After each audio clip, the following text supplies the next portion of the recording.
नमस्ते छात्रों, स्वागत है इसी श्रृंखला को आगे जोड़ते हुए। कक्षा 10वीं का इकाई दूसरी की पद्य कविता हम देख रहे हैं। देखिए, इकाई दूसरी को क्यों मैंने आरंभ किया, इसका कारण है पाठ्यक्रम में हमारे जो पहली इकाई का 2 लघु कथाएं और कर्मवीर, ये पाठ्यक्रम में अभ्यास कम किया है।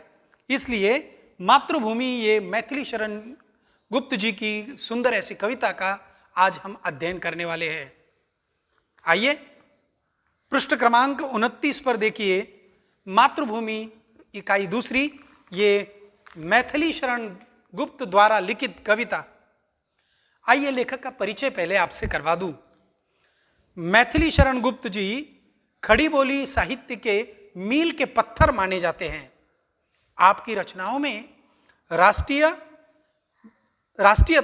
भारत के गौरवशाली इतिहास और संस्कृति के दर्शन होते हैं।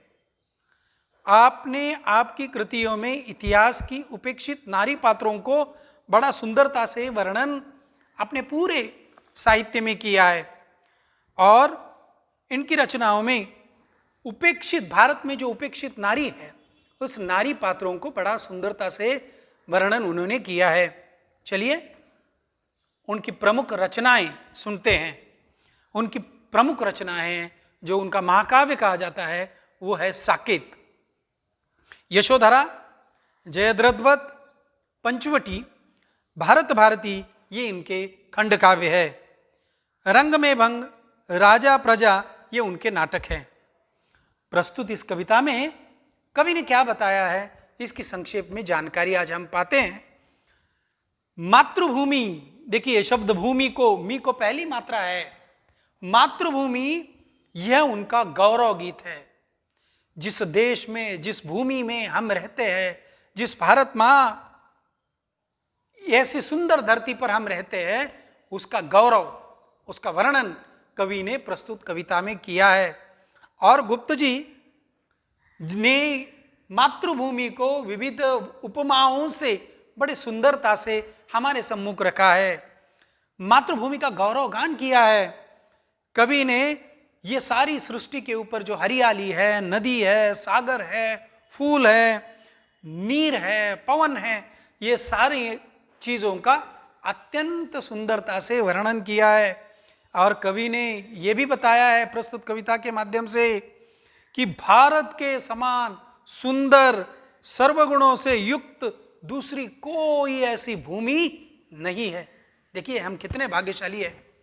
हम अपने आप को भाग्यशाली मानते हैं कि भारत के जैसी कोई भी सुंदर भूमि यहाँ नहीं है। इसलिए कवि ने अपनी मातृभूमि का वंदन किया है। मातृभूमि के बारे में कवि कहते हैं, है ना। तो पहली कविता में हमने पूरी कविता मैंने पढ़ी थी, बाद में उसका आशय बताया था। लेकिन कुछ बच्चों के, कुछ छात्रों के कमेंट्स आए, सर एक परिच्छेद का पढ़िए और फिर उसका आशय बताइए ताकि हमें आसानी से समझ आ गया। जिन बच्चों ने कमेंट किया उनके लिए बहुत धन्यवाद। और उनसे मैं बहुत अच्छा, मैं उनसे प्रेरणा पाता हूँ कि देखिए कुछ बच्चे हैं सूक्ष्मता से घर पर कर रहे हैं, कुछ बच्चे कमेंट नहीं करते हैं, देखते हैं कि नहीं पता भी नहीं चलता है। तो आइए कविता को देखते हैं। आप कविता को निकालिए, मैं कविता को एक एक परिच्छेद को पढ़ता हूं और उसका आशय भी बता दूंगा। मातृभूमि, ये सुंदर कविता। नीलांबर परिधान हरित पट पर सुंदर है, सूर्य चंद्र युग मुकुट मेखला रत्नाकर है। नदिया प्रेम प्रवाह, फूल तारे मंडल है, बंदीजन खग वृंद, शेष फन सिंहासन है। करते अभिषेक पयोद है, बलिहारी इस देश की, हे मातृभूमि तू सत्य ही, सगुण मूर्ति सर्वेश की। देखिए पहले कविता में कवि क्या कहते हैं। नीलांबर परिधान किए, नीलांबर यानी नीला छत, अंबर। ये मातृभूमि ने पूरे हमारे हिंदुस्तान के ऊपर, शायद कवि की कल्पना है, देखिए शायद कवि ने ये बताया है कि सिर्फ हमारे ही मातृभूमि पर, इस देश की मातृभूमि पर नीला अंबर, अंबर यानी वस्त्र, बहुत सुंदर वस्त्र पहने हुए हैं, और हरित पट, ये मातृभूमि हरी भरी है और सारे हरी भरी इस मातृभूमि पर ये नीला अंबर है। कवि कहता है, आगे क्या कहते हैं देखिए, वो कहते हैं दूर दूर तक फैली इस हरियाली और अनंत ऐसा नीला आसमान। कवि कहते हैं बड़ा सुंदर लगता है, बहुत सुहाना लगता है। आगे कवि कहते हैं कि इनको सूर्य चंद्र युग मुकुट, और सूर्य चंद्र इस भूमि के मुकुट बने हैं। मुकुट यानी क्या? शीश पर धारण, जो राजा महाराजा धारण करते हैं ना, उसको कवि ने कहा कि ये सूर्य और चंद्र क्या है? इस मातृभूमि के मुकुट है। आसमान और ऐसा समुंदर बीच में फैला हुआ, चारों ओर उसके चरण धोता है, उसके पैर धो रहा है मातृभूमि के। कवि कहता है, और समुद्र रूपी जैसे करधनी है ना, करधनी बीच में ही आती है, कवि करधनी पहने हुए है। नदिया का अनवरत धाराएं, जो सारी भारत की नदियां है, आपने भारत का नक्शा जैसे देखा है, लगभग सारी नदियां कश्मीर से लेकर पूरे भारत को सींचती हुई, गंगा जैसी नदियां पूरे भारत को सींचती हुई हरा भरा करके चली जाती है। कवि ने कहा है कि उसी प्रकार ये सूर्य चंद्र ये उसके मुकुट है, और मेखला, मेखला यानी करधनी, जो रत्नाकर, सूर्य जो है वो उसके करधनी के जैसा है। आगे कवि कहते, बंदी जग बंदी जन खगवृंद, जो पशु पक्षी है ना, चहचहाते हैं, उनकी आवाजें आती है, बड़ी सुंदर आवाजें आती है। और कवि कहते हैं ये स्थित, ऐसा लगता है कि ये तारा मंडल है। और कवि कहते हैं कि पक्षियों का दल जो है वो भाटों की भांति शेष रूपी नाग पर सिंहासित है, बैठा हुआ है। और ये सारे जो है ये हमारी मातृभूमि का वर्णन करते हैं, सारे जो है मातृभूमि के प्रति गुणगान गाते हैं। वो चहचहाते नहीं है पक्षी, कभी पक्षियों की भाषा में कहते हैं। देखिए, कभी पक्षी की भाषा समझते हैं, कभी कहते हैं कि ये चिल्लाहट नहीं है उनके, वो गुनगुनाना है, मातृभूमि के प्रति सलाम करते हैं, मातृभूमि को बताते हैं, मातृभूमि का गुणगान करते हैं। करते अभिषेक पयोद है। और कभी क्या कहता है, कभी बड़ी सुंदरता से कहता है, करते अभिषेक, अभिषेक यानी क्या? ये पयोद है, पयोद शब्द आया है, देखिए पयोद यानी क्या? बादल। ये बादल उस मातृभूमि के ऊपर अभिषेक यानी जल का छिड़काव करते हैं, पूजा करते हैं उसकी। बलिहारी इस देश की, इस देश की पूजा वो करते हैं, भारत के ऊपर अपना सर्वस्व निछावर कर देते हैं और हमेशा ही ऐसे तत्पर रहते हैं। हे मातृभूमि, कवि कहता है, कितने अभिमान के साथ कहता है कवि, हे मातृभूमि तुम कैसी हो? सचमुच तुम सर्वगुण संपन्न हो, परमेश्वर का साक्षात्कार रूप हो तुम। कवि कहता है तू सत्य है, सगुण मूर्ति सर्वेश की, सर्वेश यानी स्वामी की, परमेश्वर की, प्रभु की, तू साक्षात, हे मातृभूमि तुम साक्षात परमेश्वर हो। ये कवि पहली पंक्तियों में, पहली 4 पंक्तियों में कहता है। चलिए आगे की, निर्मल तेरा नीर अमृत के सम उत्तम है, शीतल मंद सुगंध पवन हर लेता श्रम है। षड ऋतुओं का विविध दृश्युत अद्भुत क्रम है, हरियाली का फर्श नहीं मखमल से कम है। सुचि सुधा सिंचता रात में तुझ पर चंद्र प्रकाश है, हे मातृभूमि दिन में तरणी करता तम का नाश है। कवि कहता है, देखिए आगे कितनी सुंदर पंक्तियों में कवि कहता है, निर्मल तेरा नीर है। नीर यानी क्या? नीर पानी, अमृत के समान, कवि कहता है अमृत के समान तेरा पानी है, और सुगंधित सुंदर सुख देने वाला, और फूल यहां पर खिलते हैं जैसे अलग अलग रसों से। कवि कहते हैं जो तेरा नीर है वो पानी नहीं है, वो अमृत के समान है। आगे कवि कहते हैं मंद सुगंध पवन हर लेता, ये जो पवन बहती है ना, कवि ने उस पवन के बारे में बड़ी सुंदरता से बात की है। कवि कहता है ये पवन बहता नहीं है, वो सुगंधित नहीं है, वो त्राण है, शक्ति देता है, सुगंध फैलाता है, जैसे प्राणियों में, इंसानों में, फूलों में, पौधों में जान भरने का काम करता है। और कवि क्या कहते हैं, षड ऋतुओं का विविध अदृश्य अद्भुत क्रम है।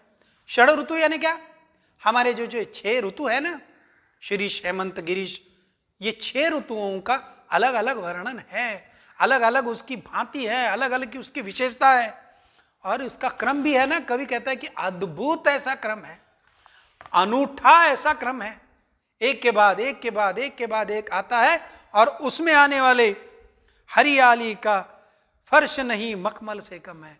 और चारों तरफ जो हरियाली छाती है ना, मुलायम ऐसा फर्श रहता है ना, उससे भी कहीं ज्यादा वो हरियाली का स्पर्श रहता है। कवि कहता है इतना अद्भुत और अप्रतिम ऐसा तुम्हारा वर्णन या तुम्हारी सारी चीजें है। कवि कहता है आगे, कवि क्या कहता है, कवि कहता है जीवन में इंसान को क्या चाहिए, तो सुचि सुधा सरिता रात में, सुधा यानी क्या, अमृत, सींचता रात में। ये रात में जो चांद चंद्रमा है ना, वो चंद्रमा की जो प्रकाश है वो शायद सब सारे सृष्टि पर अमृत फैलाता है। तुझ पर चंद्र प्रकाश, ये चंद्र प्रकाश जो है ये प्रकाश नहीं फैलाता है, कभी कहता है ये अमृत फैलाता है। हे मातृभूमि दिन में तरणी करता तम का नाश। कभी कहता है तरणी, देखो शब्द आया है तरणी, नी को पहली मात्रा, तरणी यानी क्या, सूर्य। रात में चंद्रमा अपना प्रकाश फैलाता है और दिन में सूर्य अपना काम करता है। कितनी अद्भुत लीला है, कितना अद्भुत सौंदर्य है। देखिए कल्पना नहीं कर सकते इस सृष्टि में क्या क्या छुपा हुआ है। बराबर दिन में सूर्य आता है, रात हो जाती है, चंद्रमा का आना शुरू हो जाता है। प्रकृति की कितनी अद्भुत लीला है, और बड़ी सुंदरता से मैथिली शरण गुप्त जी लिखते हैं, है ना। आइए आगे की पंक्ति देखते हैं। सुरभित सुंदर सुखम सुखद सुमन तुझ पर खिलते हैं, भांति भांति के सरस सुधोपन फल मिलते हैं। औषधिया है प्राप्त एक से एक निराली, खाने सुशोभित कही धातु वर रत्नों वाली। जो आवश्यक होती हमें मिलती सभी पदार्थ है, हे मातृभूमि वसुधा धरा तेरा नाम यथार्थ है। कितनी सुंदर ऐसी कल्पना कवि करते हैं। देखिए कवि क्या कहते हैं, सुरभित यानी क्या, सुगंधित, सुंदर, ऐसे कई सुमन तुझ पर खिलते हैं। सुमन यानी क्या, फूल, न जाने कितने प्रकार के फूल। एक जगह पर कवि लिखता है कि कलाकारों के मन में जो सुंदर सुंदर रंग भरते हैं ना, पता नहीं सृष्टि के अंदर हजारों करोड़ों ऐसे रंग है। हर फूल की गरिमा कुछ अलग है, हर फूल का रंग कुछ अलग है, हर पत्तों का रंग कुछ अलग है, उसमें न जाने कितनी छटाएं छुपी हैं। कवि कहता है ये सुंदरता से बात करता है। भांति, इतना ही नहीं, फूल पौधे इतना ही नहीं, कवि कहता है भांति भांति के, भांति भांति यानी क्या, अलग अलग प्रकार के सरस सुधोपन फल मिलते। सुधोपन यानी सुंदर ऐसे फल। देखिए पता नहीं, हम हल फलों की बात करेंगे तो हमें आश्चर्य होता है कि नारियल के अंदर पानी कौन डालता है, पपैया के अंदर बीज कौन डालता है, किस प्रकार के ये फूल है, किस प्रकार की ये फल है। न जाने, हमें देखकर आश्चर्य लगता है कि इनमें अंदर कैसे डालता है। लेकिन सारी ये मातृभूमि, ये सारे तुम्हारा ही, तुमने ये ऐसा किया है। कवि कहता है कि ये तुम्हारा चमत्कार है, अद्भुत ऐसा तुम्हारा चमत्कार है। कवि इतना कहता है, फल फूलों के बाद भी कवि क्या कहता है, देखिए ये सारी वनस्पतियां ना, देखिए बच्चों आज कोरोना का काल चल रहा है, हम लोग नहीं, सारी सृष्टि ही अपने घरों में जकड़ी बंद है। कवि ने कहता है इसका हल उस जमाने में कहा है। देखिए कविता जो है ना, लगभग 1955-56 के साल की यह कविता है। मतलब आज उसको लगभग 80 साल होने आए। कवि ने देखिए उन फलों पौधों को, वृक्षों को, अनेक प्रकार की जो औषधीय वनस्पति आती है उसका भी वर्णन उस समय कवि ने किया है कि ये औषधि मनुष्य को जीवन देने वाली है। आज भी कोरोना के ऊपर जो सारी रिसर्च चल रही है ना, वो हमारे बीज फलों में, पौधों में, इन घास पत्तियों में, न जाने जंगली कुछ औषधियों में छिपी है। और उसी कहते हैं कि ये सब देता है औषधियां एक से एक निराली, भयानक से भयान रोग मुक्त करने वाली औषधियां हमारे जंगलों में, पहाड़ों में आज भी मिलती है। कभी कहता है कि ये कितना अलग है, खाने सुशोभित करती कही धातु पर रत्नवेली। अलग अलग प्रकार की ये जो रत्नवेली है, कभी कहता है कि ये रत्नवेली मातृभूमि का थोड़ा सा मेहनत करने पर, थोड़ा सा कष्ट लेने पर ये सारा वो हमको सब देती है। कभी कहता है और है वसुंधरा, तुम्हारे सामने मैं नतमस्तक हूं और वही मेरे जीवन का सार्थक है, और इसलिए तुम्हारा नाम जो है सार्थक और सत्य है। कवि ये बात बड़ी सुंदरता से कहता है। कवि ने अंतिम पंक्तियों में कवि क्या कहता है, देखिए कवि ने मातृभूमि के प्रति कितनी विनम्रता से भाव किया है, कितने विनम्रता से कवि कहते हैं। अगले अंतिम 4 पंक्तियों में कवि अपने मातृभूमि के प्रति कितने विनम्र है। क्या कहते हैं कवि, क्षमामयी तू दयामयी है, क्षेममयी है सुधामयी, वात्सल्यमयी तू प्रेममयी है, वैभवशालिनी विश्वपालिनी दुख हरती है, भय निवारणी शांतिकारिणी सुख करती है। देखिए आगे कवि कहते हैं, हे शरणदायिनी देवी करती सबका तरण है, हे मातृभूमि संतान हम तू जननी तू प्राण है। कितनी विनम्र भाव, कितनी विनम्रता से कवि कहते हैं, हे मातृभूमि की विशेषता बताते हुए, अपनी मातृभूमि का गौरव बताते हुए कवि कहते हैं हम सबका रक्षण करने वाली तू क्षमामयी है। कितना हम उस मातृभूमि के ऊपर अत्याचार करते हैं, कितना उसको कष्ट देते हैं, कितना गंदगी उसके ऊपर फैलाते हैं, फिर भी वो हमें क्षमा कर देती है। इसलिए कवि ने उसे क्षमामयी कहा है। तू क्षमामयी, तू दया करने वाली, क्षमा करने वाली, सबका हमेशा ही शुभ और मंगल चाहने वाली, हे मातृभूमि तू अमृत से परिपूर्ण है। मातृभूमि को कवि अमृत से परिपूर्ण मानता है। ममता बनकर, जिस प्रकार मां अपने बच्चों के ऊपर हमेशा ही, चाहे बच्चा कैसा भी हो, शरारती बच्चा है, कुछ उसने कुछ भी किया है, फिर भी वो मां उसके ऊपर प्रेम का सिंचन करती है, प्रेम उसके ऊपर दिखाती ही है। नहीं, जो बच्चा कमजोर है उसके प्रति मां ज्यादा ही प्यार करती है। तो कवि कहता है कि कितना भी कष्ट देने के बाद भी माता के समान, हे मातृभूमि तुम हमारे ऊपर प्रेम करती हो, प्रेम लुटाती हो, हर प्रकार के वैभव, विश्व में हर प्रकार का वैभव तू ही लाती है। कवि ये कहता है कि तुम कैसी हो मां, कितनी दयामयी, करती है सबका दुख हर लेती हो। अपनी मातृभूमि के जिस प्रकार हम अपनी माता के प्रति प्रेम व्यक्त करते हैं ना, उसी प्रकार कवि अपने इस मातृभूमि के प्रति विनम्र है। बड़ी सुंदरता से कवि कहते हैं कि तू क्षमामयी है, तू दयामयी है, और इतना ही नहीं, तू सबका दुख हरणी है, सबका दुख दूर करने वाली तू मातृभूमि है, हर प्रकार का भय तू दूर करती है, और सारे विश्व में शांति फैलाने वाली, तू सुख प्रदान करने वाली, हे मातृभूमि तुम ही हो। बड़ी सुंदर कविता है।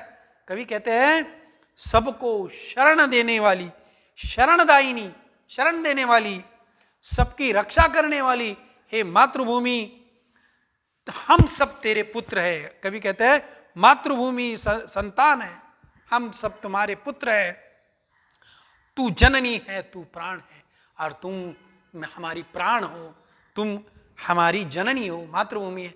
हे मातृभूमि का इतना सुंदर वर्णन प्रस्तुत कविता में कवि ने किया है।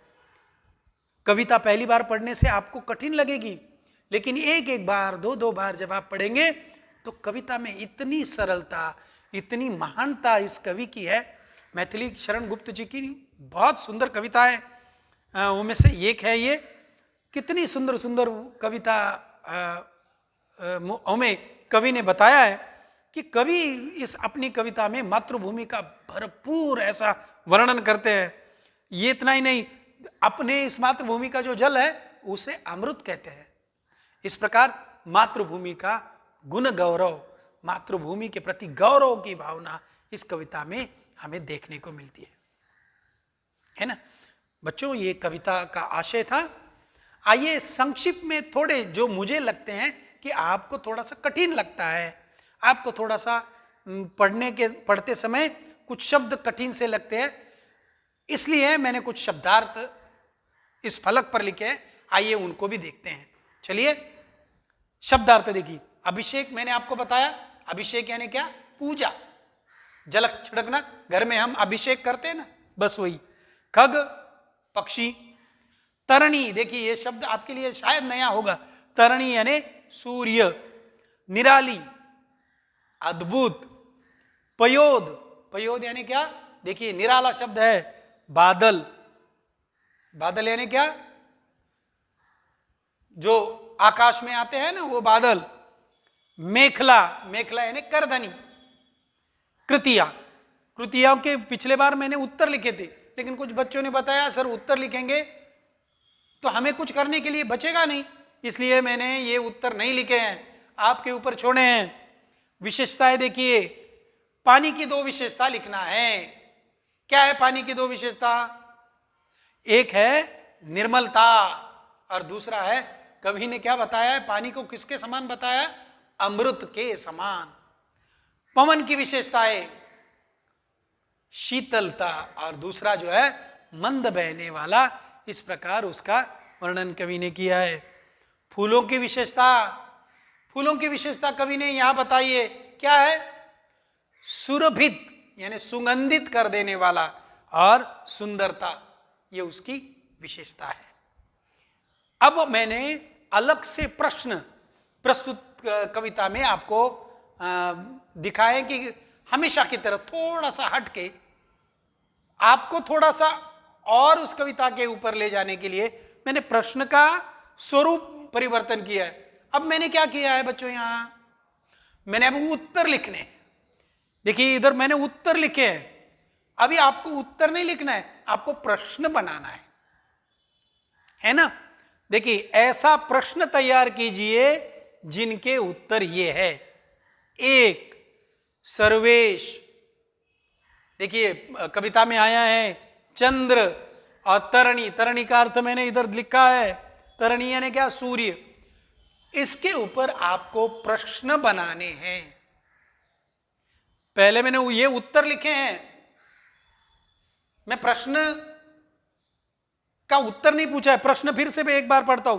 ऐसे प्रश्न तैयार कीजिए जिनके उत्तर ये, ठीक है। पर्यायवाची शब्द, पर्याय यानी क्या आपको मालूम है? समानार्थी शब्द लिखना है। अंबर, सूर्य, रत्नाकर, चंद्र, बिल्कुल आसान आसान ऐसे शब्द लिखे हैं ताकि आप देखकर लिख सको।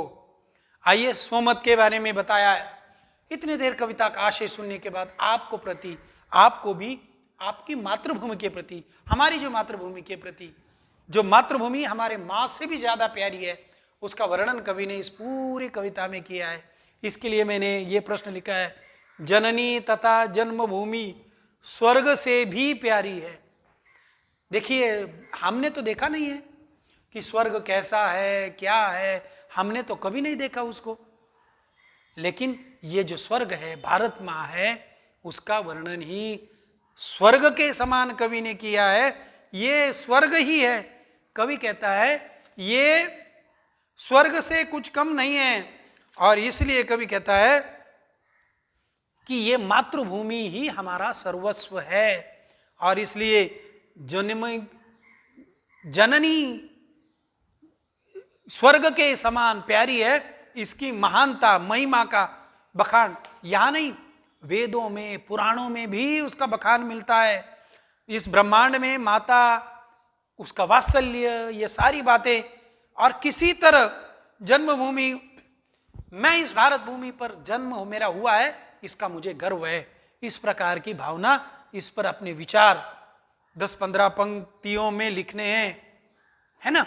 और अंतिम मैंने प्रश्न लिखा है, मैं पंछी बोल रहा हूं, ये निबंध आपको लिखना है पंछियों के बारे में। देखिए ये पंछी जो है, खुद में पंछी हूं, आत्मकथनात्मक ये निबंध है, और इस निबंध के बारे में, निबंध के संबंध में आपने निबंध लिखना है। अपनी कल्पना की उड़ान भरो जैसे जैसे हो सकता है। देखिए उसमें कुछ पंक्तियां डालो, मैं पंछी बोल रहा हूं, सदा फुदकता कभी न थकता, बोलू मीठे बोल, दाना पानी की तलाश में उड़ता चारों ओर।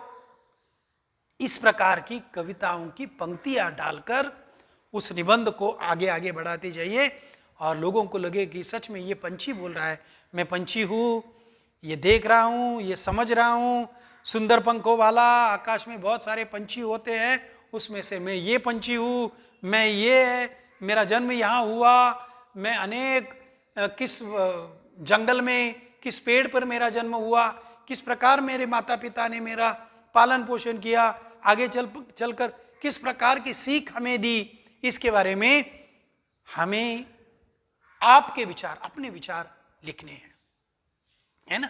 तो ये बच्चों, ये सुंदर सी कविता अब समाप्त करते हुए, अपना जो एसजी विद्यालय का यूट्यूब चैनल है, उस चैनल को सब्सक्राइब कीजिए, लाइक कीजिए, कमेंट बॉक्स में आपके कमेंट्स लिखिए। घर में रहे, सुरक्षित रहे, हमेशा ही मास्क पहनिए, जब भी कभी बाहर निकलते हैं मास्क जरूर पहने, सुरक्षित अंतर रखे, ठीक है। शुभ, आपका दिन शुभ हो, और जल्दी ही स्कूल शुरू हो जाए, ऐसी मंगल कामना करते हुए आज की ये तासिका मैं समाप्त करता हूं।